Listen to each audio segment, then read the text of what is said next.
करवीर तालुक्यातील नागदेवाडीमधील गणराट सिटी देवेंद्र पार्कमध्ये राहणाऱ्या सुमारे 32 घरातील विजेची उपकरणं उच्च दाब वाढल्यानं जळून खाक झाली आहेत। यामुळे नागरिकांचं मोठं नुकसान झालंय। यापूर्वीही विजेचा दाब वाढल्यानं घरातील टीव्ही, फ्रीज, सीसीटीव्ही कॅमेरे, वॉशिंग मशीन, इलेक्ट्रिक उपकरणं जळाल्याची घटना घडली होती। पुन्हा असाच प्रकार घडल्यानं याबाबत नागरिक महावितरणला निवेदन देण्यासाठी गेले होते, मात्र अधिकाऱ्यांनी दाद दिली नसल्याचा आरोप नागरिकांनी केला। महावितरणनं उपकरणांची नुकसान भरपाई द्यावी, अन्यथा तीव्र आंदोलन करू असा इशारा देण्यात आलाय।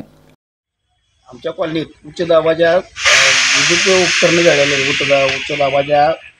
उच्च दाबामुळे विद्युत उपकरणे जळलेले आहेत।